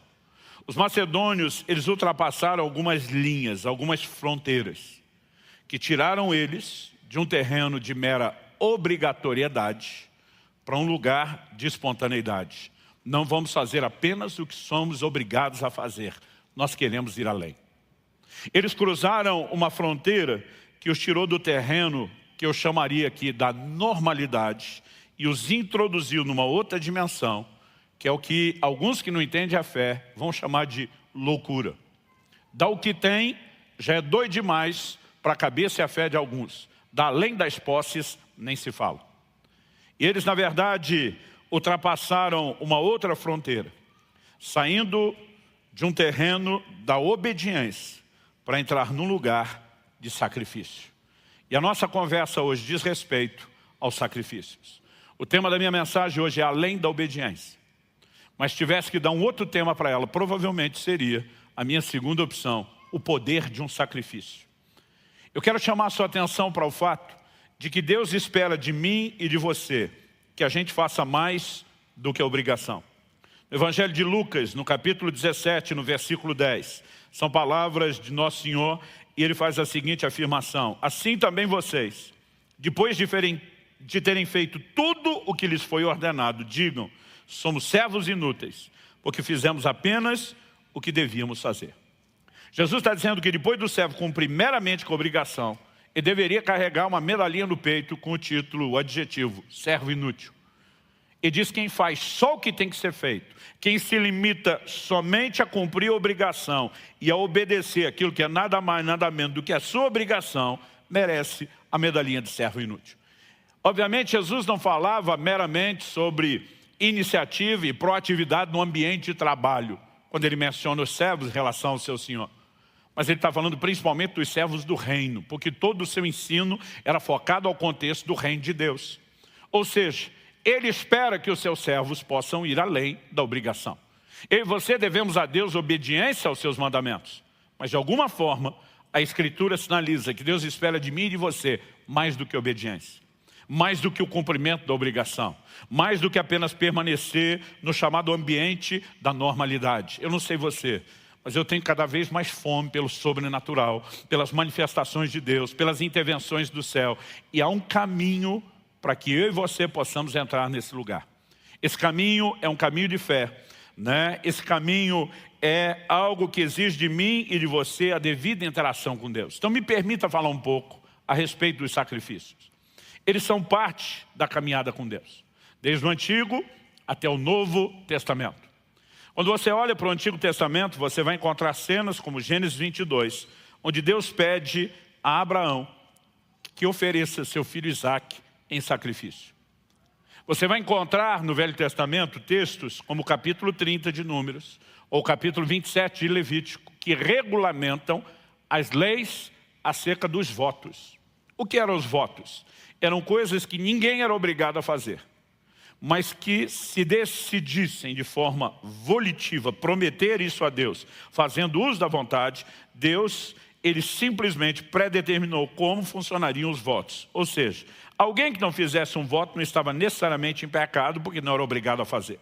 Mas quando Deus regulamentou os votos, ele está dizendo, eu espero que vocês façam mais do que obrigação.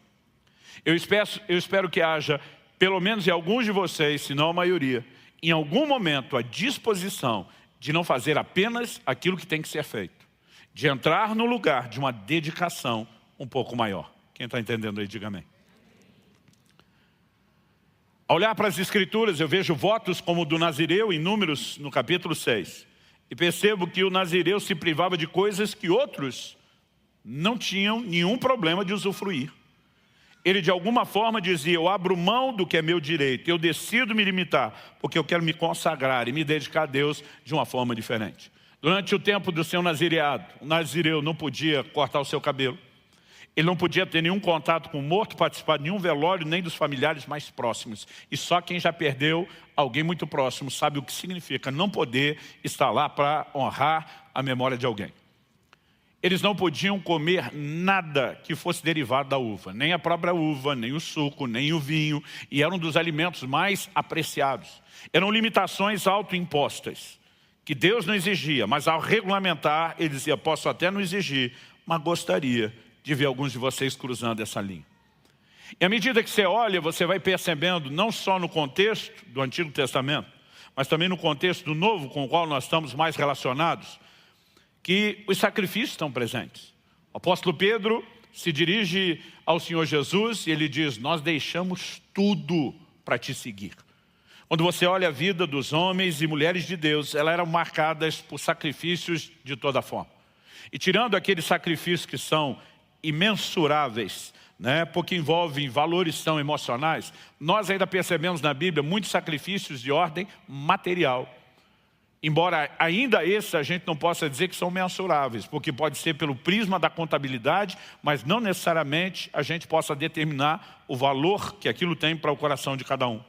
No Evangelho de Marcos, no capítulo 12, a Bíblia diz que o Senhor Jesus se assentou diante do gasofilaço para ver como.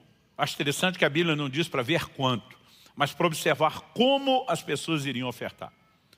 E quem chama a atenção de Jesus, apesar de muitos ricos terem dado grandes quantias, quem chamou a atenção de Jesus foi uma viúva pobre. Essa viúva deu apenas 2 leptos. Eram as menores moedas dos seus dias. As duas juntas, quando faziam o câmbio para a moeda do Império Romano, dava a menor moeda do Império Romano, que era 1 quadrante. Ou seja, na perspectiva contábil, essa mulher não acrescentou muita coisa na contribuição. Mas Jesus vira para os discípulos e diz, essa viúva pobre deu mais do que todos os ricos. Todo mundo fica tentando entender a lógica de Jesus. Jesus diz, os ricos deram do que lhes sobrava. Não só pensaram em si, fizeram para si primeiro tudo que queriam e deixaram Deus por último. Como aquilo que eles estão entregando não faz falta nenhuma. Jesus disse, essa mulher deu tudo o que tinha. Ela deu todo o seu sustento. Eu não sei você, mas muitas vezes lendo esse texto me incomodava. Ver Jesus reconhecendo que a mulher deu todo o sustento, ou seja, ela não tinha o que comer quando saiu dali. E ele não fez nada a respeito. Me aborrecia às vezes dizer, Senhor, por que o Senhor não chamou a mulher de volta? E disse, toma aqui o que a senhora deu e mais um pouco. Primeiro, o que a senhora deu não vai fazer muita diferença aqui. Segundo, leva a mão um pouco e pegando só isso de volta, a senhora também não sobrevive por muito tempo. Mas há razões pelas quais Jesus não fez isso e ainda elogiou essa mulher. Eu me lembro que nos primeiros anos do meu ministério pastoral, um dia eu estava num culto e eu lembro que um irmão da igreja veio pelo corredor central, estava bem nessa cadeira que faz a esquina do corredor central com a frente. Ele veio à frente na hora da oferta, parou do meu lado, deu uma chacoalhada no bolso para que eu ouvisse o tilintar das moedas. Gente, eu estou gostando de gastar essa palavra hoje, tilintar. Eu nem sei de onde saiu isso, mas desde o primeiro culto eu achei o máximo. Então vou repetir. Aí ele balançou para eu ouvir o tilintar das moedas e ele falou assim para mim: hoje eu estou dando a oferta da viúva pobre. Quando ele falou isso, eu dei um susto nele e em todo mundo estava em volta. Porque eu bradei na igreja a plenos pulmões, aquele negócio de todo mundo olhar. Mas dele um glória a Deus, daquele assim, no mais alto nível de decibéis. Ele até levou um susto, falou: que empolgação é essa, pastor? Eu falei: ué, você falou que está dando a oferta à viúva pobre. Ele falou: pois é, são as moedinhas. Eu falei: Jesus disse que ela deu tudo o que tinha. Eu acho que tu é o cara mais rico da igreja, deve estar entre os mais ricos da cidade. Está me dizendo que vai dar tudo que tem e eu não vou fazer festa? Aí ele olhou: não, então corrigindo, só vou dar umas moedas. Eu falei: mas respeito com a viúva, rapaz. Porque sabe, se você olhar o prisma da contabilidade, a gente vai dizer, ela deu pouco. Agora, se você falar de proporcionalidade, ela deu tudo que tinha. Ela sai daquele lugar sem ter o que comer, gente. E há algo que eu e você precisamos entender por trás desse tipo de atitude, eu vou falar mais daqui a pouco. Em Marcos 14, Jesus honra Maria de Betânia, que faz uma oferta equivalente ao valor de 1 ano de salário bruto de um trabalhador normal. E Jesus diz: aonde for pregado o evangelho, está em Marcos 4, se você estiver anotando, de 3 a 9. Onde for pregado o evangelho em todo o mundo, o que ela fez será contado para a memória sua. Jesus não queria apenas que nós aprendêssemos com ela, mas ele imortalizou Maria de Betânia por esse ato de sacrifício. Em Hebreus, no capítulo 10, no versículo 34, a Bíblia fala de pessoas que aceitaram com alegria o espólio. Outra tradução diz a espoliação, uma outra diz o confisco dos seus bens. Não era apenas gente que, como lá em Atos 4:34, a Bíblia diz que muitos vendiam até propriedades, traziam o dinheiro aos pés dos apóstolos para que eles distribuíam entre os que tinham necessidade. Aliás, sempre que você olhar na Bíblia e na história, avivamento, um dos termômetros principais, se Deus está movendo de forma profunda no meio do povo ou não, ele pode ser medido pela disposição de dar. É quando de alguma forma nós começamos a perder, aquela coisa que nos prende ao que é material. Começa a haver um nível diferenciado de desprendimento. Então, sejam essas pessoas que fizeram porque quiseram, sejam outros que aceitaram o confisco, gente que estava apelando num nível diferenciado. Você olha para pessoas que se moveram não apenas no terreno da normalidade, mas no da loucura. Não apenas no da obrigatoriedade, mas no da espontaneidade. Não só no lugar da obediência, mas do sacrifício. A semelhança desses crentes macedônios. E o que eu e você precisamos entender a respeito dos sacrifícios, e aliás, durante muito tempo eu tive dificuldade com isso, não de praticar. Desde a minha adolescência, minha vida tem sido marcada por sacrifícios, numa resposta pessoal a Deus. Mas eu tinha dificuldade de ensinar ou de pregar isso. Eu imaginava que isso tem que ser espontâneo. Não pode ser falado, não pode ser pregado, não pode ser colocado nenhum tipo de pressão em ninguém, até por outros motivos, que não fosse a minha experiência, porque ninguém me pressionou a isso. Essas coisas foram acontecendo como fruto do meu próprio amadurecimento com Deus.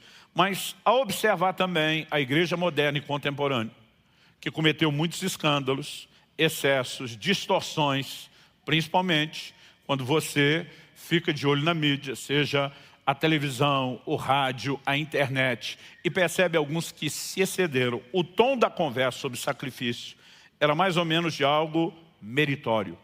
Você fez, Deus está comprometido a fazer algo de volta. Se você sacrificar, Deus tem dívida com você. E de repente todo aquele tom me parecia muito contraditório à doutrina da graça. Tudo que recebemos de Deus, começando da salvação, se estendendo a todos os seus benefícios, é uma manifestação da graça que se recebe mediante a fé. Então eu olhava para o tom daquela pregação e dizia, eu não posso aceitar isso. Mas não é porque alguns pregaram a coisa certa do jeito errado, que nós vamos deixar de fazer a coisa certa. Você concorda comigo? Por exemplo, muitos têm pregado o jejum com esse tom de barganha, de moeda de troca, de um ato meritório. E não é porque eles erraram na forma de proclamar o jejum que nós vamos deixar de jejuar da forma correta. Igualmente, não é porque alguns erraram no tom da explicação ou do incentivo sobre o sacrifício que nós deveríamos deixar de sacrificar ou mesmo de entender aquilo que Deus está falando. Quero deixar claro que a razão pela qual eu falei isso aqui uma única vez, há 10 anos atrás, é porque não acho que esse é princípio para ser falado, pregado ou vivido todo dia. Mas nós estamos entrando numa estação profética, e quem tem ouvidos para ouvir, ouça o que o Espírito diz à igreja. Há um vento soprando, tentando nos levar a um lugar do sobrenatural. E eu creio que Deus quer nos provocar a respeito de uma chave. E o que Deus tratou comigo quando eu tinha essa dificuldade com o sacrifício, foi me fazer entender que se o sacrifício fosse praticado e entendido na perspectiva correta, ele nos levaria a viver resultados diferenciados. E uma das coisas que Deus me fez entender é que o sacrifício é uma das mais altas linguagens de fé que alguém pode expressar para Deus. E se o justo viverá da fé, e nós entendemos o sacrifício como uma linguagem de fé, não uma moeda de troca, mas um meio de acesso aos depósitos da graça, incluindo as intervenções do sobrenatural, as coisas mudam de figura. E Deus usou uma ilustração muito interessante para me fazer acordar a respeito disso. Meu filho vai completar agora em maio 24 anos. Então isso deve ter acontecido perto de uns quase 20 anos atrás. Não me lembro se ele tinha 5, 6 anos de idade, mas ele era ainda bem pequeno, e eu sei disso mais ou menos pelo peso que ele tinha. Porque nessa época eu tinha uma brincadeira que de vez em quando fazia com ele. Mas teve um dia que eu tinha terminado de pregar, não me lembro em que igreja eu estava, se era na nossa ou fora, mas eu me lembro do desenho. Eu estava na parte de baixo do púlpito atendendo alguém no final do culto, e eu ouço um grito, pai! E quando eu olho para trás, meu filho veio correndo em cima da plataforma da igreja e pulou. Era uma brincadeira que de vez em quando a gente fazia e eu pegava ele. O problema é que esse dia eu estava de costas. E a hora que eu olhei o pai, foi o tempo de me esticar e conseguir pegar o menino. Enquanto ele se divertia, eu não gostei daquilo. Falei, filho, não faz uma coisa dessa. Quando o papai põe você lá e chama, e eu estou olhando, é seguro, é tranquilo. Desse jeito, não. Segundo, papai está conversando, agora não é hora. Botei ele no chão, pensei, entendeu. Daqui a pouco eu estou ali conversando, não sei se com a mesma pessoa ou com outra. Pai, E eu olho, ele veio correndo e pulou de novo. Eu peguei ele, coloquei no chão, falei, Piá, você não está entendendo. Não é hora de brincar. E se você insistir nisso, a nossa conversa vai ficar mais séria. Achei que tinha entendido, que dessa vez levou mais tempo, até que daqui a pouco, pai! E eu olho, ele se joga de novo, não estava esperando, estava mais longe, me estiquei todo, foi um desconforto para minhas costas pegá-lo, e na terceira vez eu já fiquei bravo. Eu falei, Piá, presta atenção. Você sabe, quando eu falo, eu não volto atrás. Se você pular de novo, eu não te pego. Eu vou deixar você se esborrachar. Sabe o que é esborrachar ele com a cabecinha? Não. Eu falei, cair, machucar, chorar. Aí eu vi que ele assustou. Eu falei, não é hora de brincar, eu estou te proibindo de pular. E se você me desobedecer, além de eu te disciplinar depois, eu ainda vou deixar você cair. Não me desafie. Você sabe, quando eu falo, eu não volto atrás. Eu vi que ele saiu meio assustado. Pensei, entendeu. Demorou mais tempo. Até que eu ouvi pela quarta vez. Pai! E eu vi, lá vem ele correndo, mas dessa vez ele pula e pula com gosto. Eu sei que as mães não gostam disso, os pais vão me defender. Mas eu tinha dado minha palavra. E lá em casa, quando eu falo, ele sabe que é que nem o decreto dos reis da Média e da Pérsia. É irrevogável. E eu tinha que ensinar uma lição e deixar esse menino cair, certo? Mas eu não consegui. Minha cabeça dizia, deixa se esborrachar para aprender. Mas meu coração falou mais alto. Tomou o controle das minhas mãos, estiquei, peguei o menino. E dessa vez ele ria com gosto, era um prazer. Não era só a brincadeira. Quando eu fui começar a bronca, ele me interrompeu e falou, duvido você não me pegar, você é meu pai. Naquele momento ele está dizendo, o seu caráter, o seu histórico, o seu comportamento, nada disso combina com a ideia de você me deixar cair. E o Espírito Santo disse, você lembra disso? Falei, lembro. Ele diz, pare de olhar para o sacrifício como ato meritório que alguns de forma equivocada estão pregando. Entenda isso como alguém que, à semelhança do filho, corre e pula, gritando, pai, e dizendo, duvido você não me pegar, você é meu pai.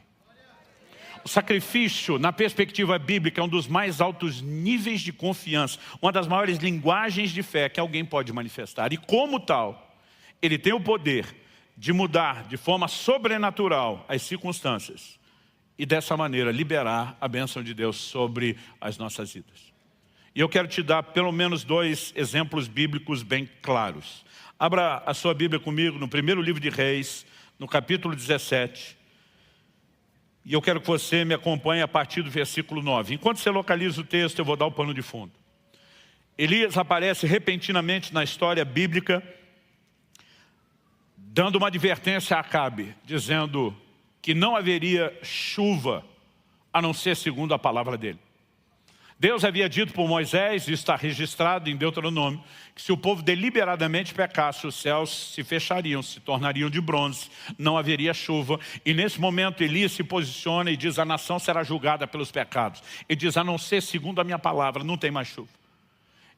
Tanto o rei Acabe como a rainha Jezabel decidem perseguir Elias, Deus o escondeu. A Bíblia diz que ele fica junto ao ribeiro de Querite e ali Deus o sustentou de forma sobrenatural.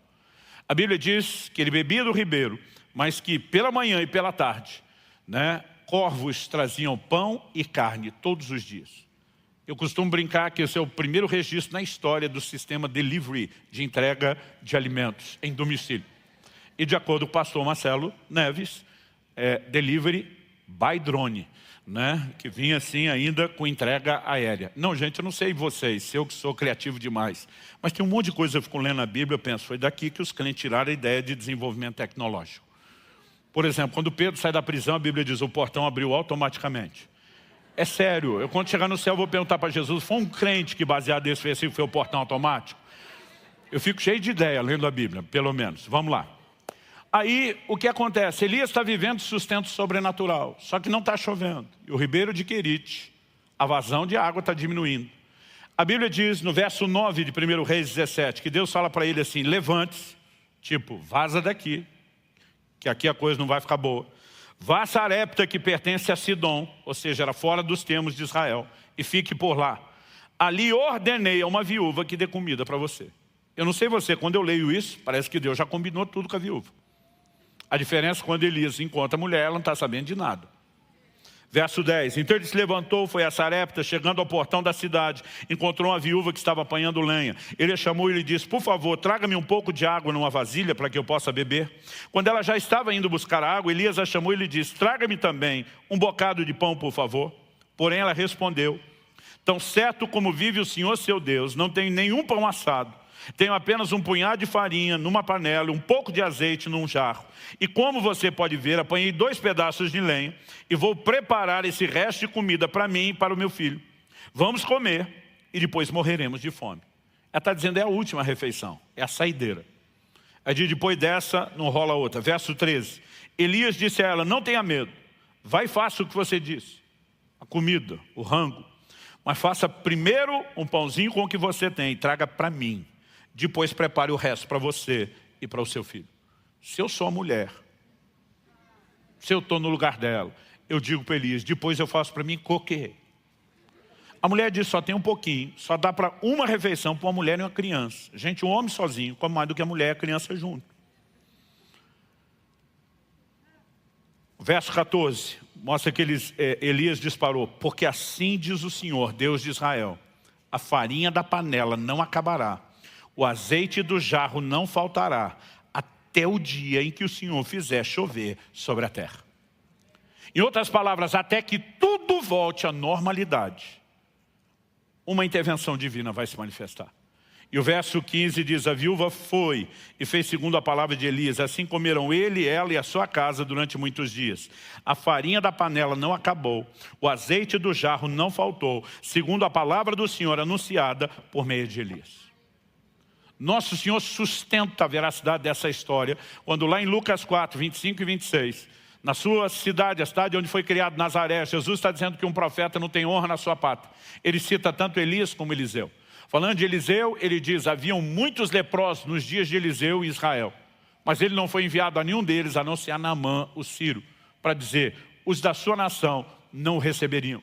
Aí o próprio Jesus, e antes na verdade, ele diz, haviam muitas viúvas em Israel nos dias de Elias, em Israel. Mas ele diz, a nenhuma delas foi ele enviado, a não ser a uma de Sarepta de Sidom. Jesus não apenas está sustentando a veracidade da história, como é que ele usa uma perspectiva interessante. Se você olhar só 1 Reis 17, 9, parece que Deus está tirando Elias ao encontro da viúva para Deus cuidar dele, o profeta. Já ordenei a mulher que te sustente. Quando ele chega lá, além dela não saber nada, ela não tem condições. Aliás, a frase, eu ordenei a viúva, já era estranha. Porque naquela época, gente, todo mundo tirava o sustento onde? Da terra. O termo viúva não indicava só a mulher que perdeu o marido, mas normalmente quem não tinha arrimo de família, quem não tinha filhos, ou os filhos eram pequenos, não dava conta de lavrar a terra, de fazer tudo sozinho, que era o caso dessa mulher. Mas para quem já está vivendo o sobrenatural, do sustento que vem por meio de corvos, esse homem simplesmente se levanta e diz, vamos obedecer. Quando ele chega e descobre que a mulher ainda não sabe, ou na verdade não tem condições, ele entende que quem primeiro precisa do milagre é ela. Só depois que ela tiver o milagre dela, é que vem o meu. E nesse momento ele faz uma proposta. A senhora prefere comer sua última semente, morrer de fome depois disso, ou prefere plantá-la e ver a provisão sobrenatural até que tudo volte à normalidade? A doida da mulher, porque não me diga que é normal, ela diz, vou fazer o que seu Deus está falando. Eu lembro que alguns anos atrás, olhando esse verso 16, a gente fala sério. A Bíblia diz que foram 3 anos e meio sem chuva. Alguns estudiosos calculam que o tempo para o ribeiro de Querite secar, o tempo máximo para aquele volume de água minguar a praticamente nada, eram 6 meses. Isso significa que ainda haveria 3 anos de fome. Vamos imaginar que esses caras erraram a conta e feio, e vamos dar 1 ano a mais. 1 ano e meio para secar. Pelo menos 2 anos ainda existiam pela frente. Você consegue imaginar por 2 a 3 anos, você lá na sua casa, metendo a caneca, naquela lata com arroz, todo dia, durante 2 anos, e o arroz nunca acaba naquela lata? Você consegue imaginar todo dia você metendo a caneca na lata de feijão, e aquele feijão não termina, o óleo não termina? Eu fico tentando contextualizar, e o que eu mais imagino é uma caixinha de leite longa-vida, falando dos dias contemporâneos. E você, durante 2 a 3 anos, virando aquela caixinha, todo dia o leite não termina e não azeda. Cara, para mim é um dos milagres mais top de provisão que você encontra na Bíblia. E um dia eu fui em nome do Sindicato dos Crentes Frustrados com a baixa do sobrenatural. Hoje em dia, fui fazer uma queixa para Deus. Dizendo, se o Senhor é o mesmo, não mudou, por que é que nós não estamos vivendo esse nível de milagre? Porque hoje em dia, quando a gente pagou a conta de luz, ou conseguiu encher o tanque, nós já estamos dando glória a Deus, dizendo que foi uma provisão. Principalmente encher o tanque. Aí eu falei, Deus, 2, 3 anos de multiplicação contínua. Falei, isso é milagre de provisão top. Por que que nós não estamos vivendo? Quase como quem diz, o Senhor não está sendo Deus do jeito que deveria. E naquela hora o Espírito Santo falou comigo, me deu uma invertida. Ele diz, vocês querem ter o resultado que eles tinham, sem precisar fazer o que eles faziam. Ele me disse, se um estranho batesse a sua porta e quisesse comer, não a sua última refeição, mas a última refeição de um filho seu pequeno, você entregaria? Eu falei, claro que não. Ele falou, é por isso que vocês não vêem nada disso. Não há disposição de cruzar aquela linha da normalidade para o lugar da loucura, de sair do terreno da obrigatoriedade para entrar no de espontaneidade, de sair só da esfera de obediência para o de sacrifício. Mas quando a mulher dá aquele passo, ela está à semelhança do meu filho, se jogando e dizendo para Deus, duvido você não me segurar, você é meu pai. Naquele momento ela abandona a confiança em qualquer nível de segurança humana, natural, terrena, e ela está dizendo, é tudo ou nada, é o Senhor ou mais ninguém. E quando entra nesse nível de fé, essa mulher provoca no reino espiritual um milagre que é desatado de uma maneira intensa, desproporcional em relação ao resto do que você vê na Bíblia. Isso precisa falar alguma coisa para mim e para você, a respeito de sacrifícios. Como linguagem de fé, não como moeda de troca, eles têm o poder de mudar circunstâncias e liberar de forma sobrenatural a bênção de Deus. Quem está entendendo, diga amém. Você consegue imaginar os jornais da época noticiando isso? Eu não consigo imaginar as pessoas dizendo, homem de Deus, instrumento de provisão na vida da viúva. Imagina a turma dizendo, explorador de viúvas e crianças, tentando tomar a última refeição deles. Gente, durante muito tempo, eu, lendo a Bíblia, tinha desconforto com isso. Isso me faz lembrar de uma experiência que eu tive no sul da Bahia, anos atrás. Fiz um evento com 20 e tantas igrejas se uniram, e os pastores decidiram, não foi pedido meu, né? Eles decidiram, numa das últimas noites do evento, acho que ele terminava no domingo de manhã, no sábado à noite, levantaram uma oferta que serviria para bancar a tradução de um dos nossos livros, se não me engano, para o alemão na época. Eu lembro que a oferta foi boa, ela cobriu sozinha todo o projeto. Eu estava feliz que só, porque já tinham me dado o resultado da oferta. No dia seguinte, uma irmã me procura, falou, pastor, eu fiquei tão triste ontem. Eu falei, por quê? Ela falou, por causa da oferta. Eu falei, se a senhora se arrependeu, eu devolvo o dinheiro. Ela falou, não, eu não ofertei. Eu falei, a senhora ficou triste por quê? Eu falei, eu fiquei triste porque queria ter ofertado. Mas ela falou, pastor, eu não tinha um centavo, não tinha uma moedinha para dar. Interrompi ela de novo, falei, minha irmã, a Bíblia diz que a oferta é aceitável segundo o que alguém tem, não segundo o que não tem. Ela falou, deixa eu falar, que eu só estava interrompendo ela. Eu falei, ok, pode falar. Ela falou, pastor, pela primeira vez na vida, Deus falou comigo de uma forma nítida, clara, incontestável. Eu saí do culto triste, falando para Deus, eu queria tanto ajudar, mas o Senhor sabe que eu não tenho dinheiro, não tenho uma moedinha. Ela disse, uma voz falou comigo, não diga que você não tem dinheiro. E aqueles 10 reais que sua filha lhe deu para comprar o remédio para o ouvido, e você escondeu lá naquela cerâmica tal, no armário e esqueceu. E ela disse, pastor, na hora eu corri, o dinheiro estava lá, realmente faz um tempo que eu esqueci do remédio, do dinheiro. E ela diz, eu quero ofertar. Quando aquela mulher estende os 10 reais, você acha que eu tenho coragem de pegar? Em primeiro lugar, a tradução já estava paga. E se não tivesse 10 a mais, 10 a menos, com o perdão da palavra, do prisma contábil, não fedia, não cheirava.